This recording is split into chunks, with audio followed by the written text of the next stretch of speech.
പ്രവാചകന്റെ ഒരു വാക്കുണ്ട്, ലാ തുശ്രിക്കു ബില്ലാ, നമ്മൾ ശിർക്ക് ചെയ്യരുത്.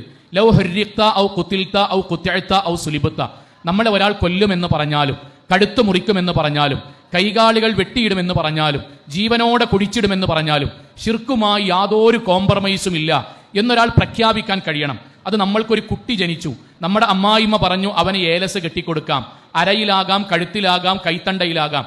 അത് എങ്ങനെയാണ് ഞാൻ തെറ്റിക്കുക എന്ന് പറഞ്ഞൊരാൾ അതിൻ്റെ ഭാഗമായാലും അത് ശിർക്കുമായിട്ട് ബന്ധപ്പെട്ടതാണ്. നമ്മുടെ കുടുംബത്തിലൊരു വീട് കയറ്റുന്നു, ആ വീട് കയറ്റുമ്പോൾ കന്നിമൂല നോക്കുന്നത് ശിർക്കുമായി ബന്ധപ്പെട്ടതാണ്.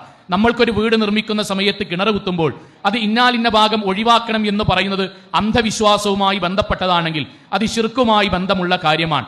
നമ്മുടെ ജീവിതത്തിൽ ഒരു കച്ചവടം നടത്തുന്ന സമയത്ത് ആദ്യമായി ഒരാൾ വന്നിട്ട് നമ്മൾക്കോട് കടം പറയുകയാണെങ്കിൽ ആ കടം എൻ്റെ ഇന്നത്തെ വരുമാനത്തെ ബാധിക്കും എന്നൊരാൾ പറയുകയാണ് എങ്കിൽ ഞാൻ ഏതെങ്കിലും ഒരു മാസത്തെ മറഞ്ഞു കാണുകയോ അല്ലെങ്കിൽ ഏതെങ്കിലും ഒരു ജീവിയെ കാണുകയോ എൻ്റെ വാഹനത്തിന്റെ കുറുകെ ഏതെങ്കിലും ഒരു ജീവി ചാടുകയോ ചെയ്താൽ അതെന്റെ ഭാവിയെ സ്വാധീനിക്കുമെന്ന് ഞാൻ കരുതുകയാണ് എങ്കിൽ ഞാൻ എൻ്റെ ജീവിതത്തിൽ ഈ നിസ്കരിക്കുന്നതും നോമ്പ് നോൽക്കുന്നതും എൻ്റെ ജീവിതവുമായി യാതൊരു ബന്ധവുമില്ല എന്നാണ് അർത്ഥം. സഹോദരങ്ങളെ, നമ്മൾ ഏതെങ്കിലും ഒരു വീട്ടിലേക്ക് പോകുന്നു, ആ വീട്ടിലുള്ള ആളുകൾ ഏതെങ്കിലും ഒരു തകിടോ ഒരു മുട്ടയോ എടുത്ത് ഇത് നമ്മുടെ ജീവിതത്തിന്റെ ഭാവിയെ നിർണ്ണയിക്കുമെന്ന് പറയുമ്പോൾ അല്ലാഹുമ്മ ലാ മാനിഅ ലിമാ അഅ്തൈത വലാ മുഅ്തിയ ലിമാ മനഅത വലാ റാദ്ദ ലിമാ ഖളൈത വലാ യൻഫഉ ദൽ ജദ്ദി മിൻകൽ ജദ്ദ്, അല്ലാഹുവിന്റെ വിധിക്കപ്പുറത്ത് ലോകത്തൊരാൾക്കും എന്നെ ഉപദ്രവിക്കാനോ എന്നെ സഹായിക്കാനോ കഴിയില്ല എന്ന ധീരമായ തൗഹീദിന്റെ ശക്തമായ അടിത്തറയിൽ നമ്മൾക്ക് നിൽക്കാൻ കഴിയുമ്പോഴാണ് നമ്മൾ മുജാഹിദായി മാറുക.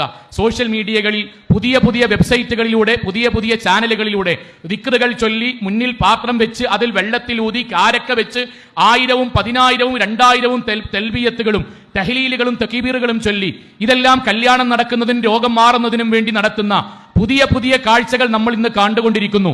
മജ്‌ലിസുൻ നൂറിന്റെ പേരിൽ, അറിവിൻ നിലാവിന്റെ പേരിൽ നമ്മുടെ നാട്ടിൽ വ്യത്യസ്തങ്ങളായ രൂപങ്ങളിൽ അന്ധവിശ്വാസം പെരുകുന്നു. സഹോദരങ്ങളെ, അവിടെ പ്രവാചകൻ പഠിപ്പിച്ച ദീനിൽ തന്നെ ഉറച്ചു നിൽക്കുകയും അള്ളാഹു പഠിപ്പിച്ച ദിക്ർ ദുആകൾ ശക്തമായി ചൊല്ലുന്നതോടൊപ്പം തന്നെ പഠിപ്പിക്കാത്ത ഒന്നും ആര് പറഞ്ഞാലും ചെല്ലുകയില്ല എന്ന തീരുമാനം നമ്മൾക്കുണ്ടാകണം.